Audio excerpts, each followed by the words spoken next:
விஜய்க்கு தியமனை போற்றி ஓம் விநாயகா போற்றி. தமிழக மக்கள் அனைவருக்கும் எங்கள் நெஞ்சார்ந்த நன்றியை தெரிவித்துக் கொள்கிறோம். விஜய் அவர்களை தலைவராக தேர்ந்தெடுத்து அவருக்கு வாய்ப்பு அளித்திருக்கிறீர்கள், அதற்காக நன்றி. அதே போல் செங்கோட்டையன் ஐயா மிச்சம் இருக்கிற அந்த 12 பேர் வேணும் அப்படின்றத அவர் பார்த்துப்பார். நிச்சயமாக அவருக்கு தெரியாத விஷயமே கிடையாது. அவர் நம்புங்க, விஜயண்ணா நிச்சயமாக அவர் ஒரு சக்ஸஸ் பண்ணி காட்டுவார்.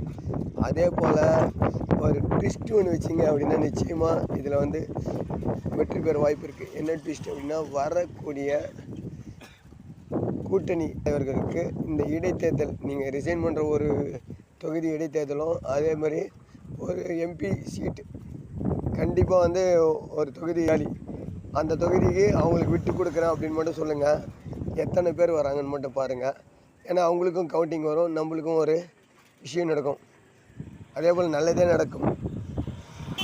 கண்டிப்பாக நம்ம ஆட்சியும் காமராஜ் ஆட்சி போல தான் நடக்கும். இது 1000% நான் அடித்து சொல்கிறேன். நீங்கள் மேலும் வளர போகிறீங்க விஜயண்ணா. நன்றி, வாழ்த்துக்கள்.